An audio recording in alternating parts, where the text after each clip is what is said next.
네, 여러분. 이제 거의 2학기 도덕의 마무리가 다가오고 있어요.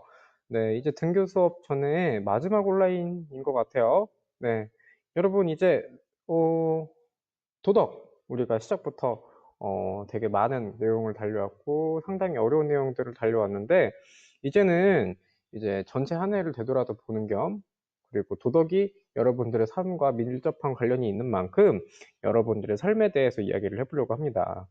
자, 여러분의 삶에서 겪었던 최악의 경험은 무엇이 있으신가요? 뭐, 여러분도 당연히 살다가 힘든 경우가 있고 괜찮은 경우도 있고요. 뭐, 예를 들면은 뭐 신체적 아픔도 있었을 수도 있고, 그리고 정말 극심한 외로움 등등이 있었을 수도 있고요. 그런데 최악의 순간, 그리고 이러한 아픔들을 계속 거쳐왔음에도 여러분들이 삶을 살아가는 이유, 그리고 그 삶을 살아가게 하는 이유는 무엇인가요? 네, 오늘은 그 이야기를 해보려고 합니다. 네. 그래서 오늘은 삶의 의미를 성찰하는 시간과 함께요. 그리고 삶을 의미 있게 살기 위한 자신만의 방법을 제시하는 시간을 이제 가지도록 할게요. 자, 첫 번째로는 여러분 한번 이 글을 한번 읽어보도록 할게요. 여기 빅터 프랭클이라는 분은 유태인 학자로서 죽음의 수용소, 즉 유대인 수용소에서 겨우겨우 살아남아서 생명을 정말 기적적으로 이렇게 유지하셨던 분이고요. 이 책을 읽어보신 분들도 있을 거예요. 근데 여기 보면은 강제 수용소 안에서도 정말 자신이 살기 어려운 상황에서도 이렇게 빵을 나눠주기도 하고, 그리고 그 안에서도 결국에는 인간의 자유, 내가 빵을 나눠주고, 그리고 누구에게 도움을 주는 그 행동을 선택할 자유, 그 주어진 환경에서 자신의 태도를 스스로 결정할 수 있는 자유만은 빼앗아 갈 수 없었다. 즉, 여러분들이 이 글을 읽고 드는 생각이 무엇일지 궁금하기도 하고, 그리고 이러한 내 생명이 거의 수단으로 사용되는 이런 최악의 상황에서 내 삶을 유지할 수 있게 해주는 의미, 바로 이 사람은 내 행동을 선택할 수 있는 마지막 남은 자유였던 거예요. 즉, 여러분들이 이렇게 힘들게 그리고 나름의 상처를 가지고 계속 삶을 유지할 수 있었던 것은 이렇게 빅터 프랭클의 예처럼 각자 자신의 삶의 의미를 나름 하나씩은 다 가지고 있다는 것이겠죠. 근데 만약에 수용소 속에서 이 빅터 프랭클이라는 분이 자신의 삶의 의미를 잊고 삶을 포기했다면은, 네, 이렇게 유명한 책도 낼 수 없었고, 그리고 의미치료라는 이러한 생각을 바탕으로 의미치료라는 심리치료를 만드셨거든요. 이러한 치료법 자체도 존재할 수 없었을 거예요. 결국에는 자신의 삶의 의미를 잊고 자신의 삶까지 포기하는 결과를 가져왔었겠죠. 이렇기 때문에 삶의 의미를 한번 성찰을 할 필요가 있겠어요. 그래서 삶의 의미에 대한 성찰은 나의 삶이 왜 중요한지, 왜 소중한지, 그리고 어떻게 살아야 할지를 깨닫게 해서 주체적인 삶을 살게 해줍니다. 즉, 누군가의 수단이 아닌 내가 스스로 행동을 선택할 수 있게 해주는 것이고, 그리고 당연히 삶이란 여러분들 14살, 15살을 거쳐서 결국에는 나이가 먹어서까지 한 번에 이루어지는 것은 아무것도 없어요. 그러니까 세월의 흐름에 따라 저절로 이루어지는 것은 아니기 때문에 성찰을 통해서 삶의 의미를 계속 따져가면서 그 삶의 흐름에 따라서 올바른 길을 찾아내 그것을 실천에 옮기도록 하셔야 합니다. 자, 그래서 선생님 배움지를 따로 주진 못했어요. 그래서 선생님이 학교에서 이 배움지를 줄 텐데, 그 대신에 여러분들 생각은 한번 해보시길 바랄게요. 배움지를 이미 뽑으신 분도 같이 보면 당연히 좋겠죠? 여러분이 생각하는 의미 있는 삶은 무엇인가요? 그리고 또는 여러분들의 삶을 더욱 의미 있게 만들어주는 것은 무엇인가요? 네, 그래서 선생님이 배움지를 따로 주진 않았기 때문에 이번에 사본으로 선생님이 과제를 부여를 했어요. 구글 프레젠테이션으로. 그래서 여러분들이 삶의 의미를 한번 찾기 위해서 소중한 내 삶의 이야기를 이따가 과제로 한번 같이 만들고 공유를 해볼게요. 그래서 예를 들면은 내 자신이 나를 의미 있게 만들어주는 것, 그리고 내 가족과 함께하는 삶이 의미 있는 삶일 수도 있고, 나를 더욱 의미 있게 만들어주기도 하고, 그리고 이렇게 맛있는 음식도 나를 더 행복하게 하고 내가 생각하는 의미 있는 삶이기도 하겠죠. 네, 그래서 이렇게 등교하면은 선생님과 함께 활동을 같이 해볼 거고요. 근데 그냥 삶의 의미 있는 삶을 여러분들에게 생각해 보라고 하면은 좀 어렵잖아요. 그래서 선생님이 배움지에도 같이 넣어놨고 지금 영상에서 소개하는 내용을 참고를 해서 철학자와 위인들의 의미 있는 삶에 대해서 이야기를 해보려고 합니다. 자, 여러분, 이분 이렇게 조각상이 아주 세심하게 짜여 있는데 이분은 누굴까요? 누구게요?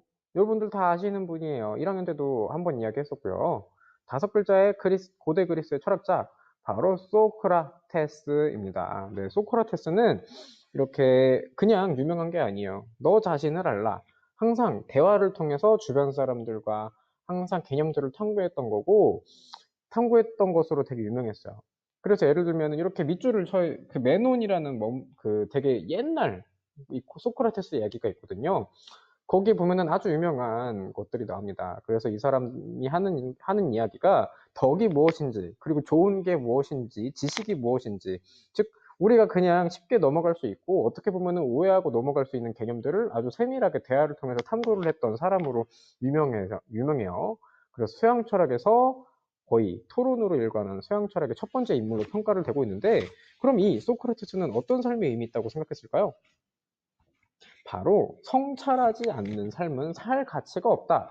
여러분들 1학년 때 도덕적 성찰할 때 선생님이 알려줬던 기억이 납니다. 그래서 성찰하지 않는 삶을 의미 있는 삶이라고 생각을 했었다고 합니다. 자, 그러면 두 번째 철학자를 소개를 해볼게요. 자, 그림 속의 남자가 왜 항아리 안에 혼자 앉아 있을까요? 여기 엄청난 큰 항아리가 있는데 여기서 되게 사색에 빠져 있고 그리고 종이 하나를 떡하니 들고 있어요. 왜 혼자 앉아 있을까요?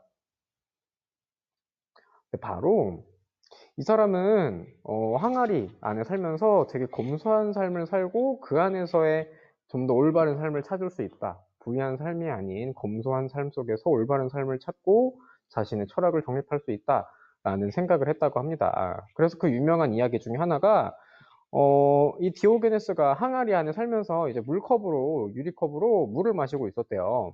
근데 지나가다가 같이 옆에서 물을 마시던 소년이 물컵 없이 손으로 되게 열심히 물을 마시는 모습을 보고 디오게네스는 컵을 깨뜨렸다고 합니다. 왜 깨뜨렸을까요?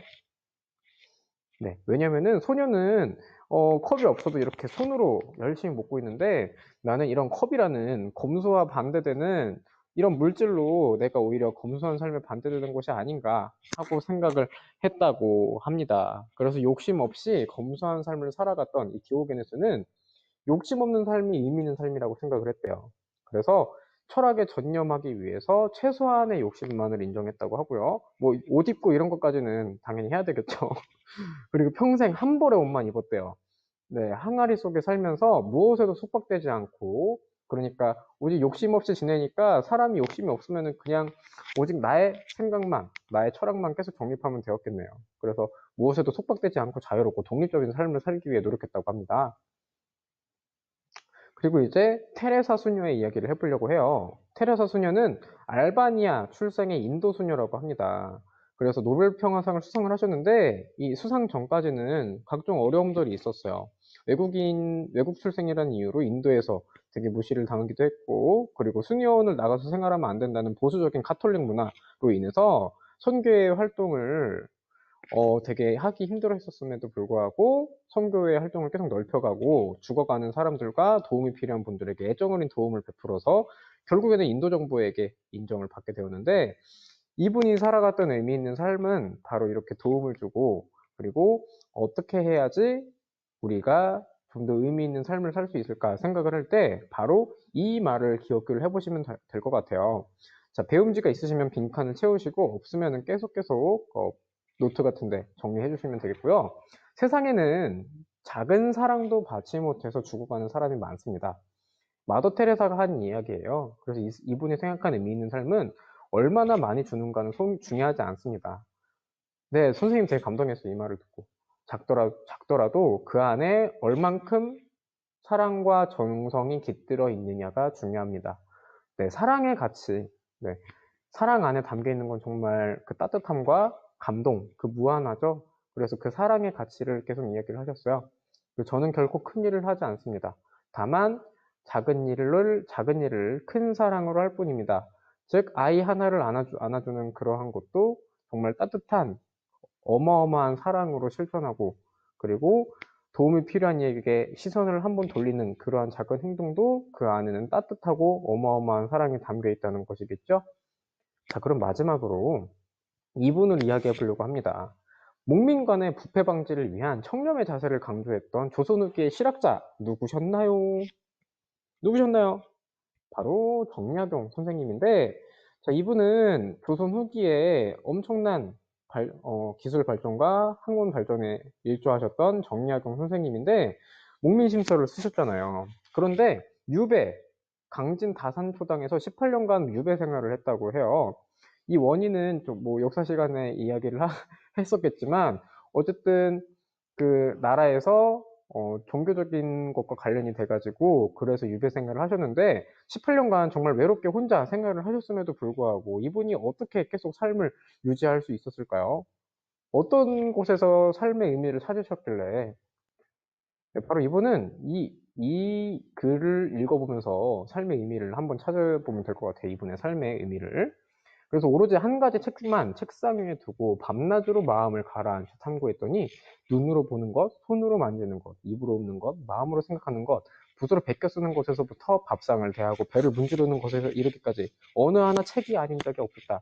즉 18년간의 유배 생활을 하면서도 이렇게 책과 함께 하는 삶을 살면서 18년간의 유배 생활 속에서 그 삶의 의미를 찾으신 거라고 합니다. 그래서 이러한 이야기를 정리하고 정리하셔서 유배지에서 보낸 편지라는 책까지 쓰셨네요. 자, 그래서 이렇게 선생님이 알려준 이야기를 다시 한번 정리를 해서 철학자, 그리고 마더 테레사, 그리고 다산 정약용의 이야기를 다 들어보셨잖아요. 그래서 여러분들이 과제를 하면서 이 이야기들을 참고를 하시고 실제 학교에서도 조금 더 친구들과 활동할 수 있게 선생님이 이야기를 할게요. 자. 그래서 마지막으로 이 이야기를 해보려고 합니다. 자, 사회비평가, 영국의 사회비평가 러스키는 다음과 같은 말을 남겼다고 해요. 그래서 인생은 흘러가는 것이 아니라 채워지는 것인데, 우리는 하루하루를 흘려보낼 것이 아니라 내가 가진 무엇으로 채워가야 한다. 즉, 마더 테레사님의 사랑, 그리고 정약용님의 힘든 삶 속에서도 책을 사랑하는 마음, 그리고 소크라테스의 성찰, 그리고 디오게네스의 욕심 없는 삶 등등이 자신이 가진 무엇으로 채워나가는 그 자세겠죠. 그렇다면은 여러분은 의미 있는 삶을 살기 위해 내가 가진 무엇으로 나의 삶을 채우고 싶으신가요? 네. 선생님도 한번 고민을 해보게 되는데, 선생님은 주변 사람들, 그리고 직업에 대한 열정 등등이 있을 것 같은데요. 자, 그러면은 이제는 구글 프레젠테이션으로 가서 선생님이 한 이야기와 그리고 다양한 철학자 이야기를 참고를 하시고, 그리고 교과서 필기도 참고를 하셔서 여러분들의 삶의 의미를 그리고 삶의 이야기를 알려주시길 바랍니다. 네, 그래서 4번으로 만들어준 프레젠테이션 표를 채워주셔서 그 표를 채우는 것까지 해서 이번 수업을 마무리할게요.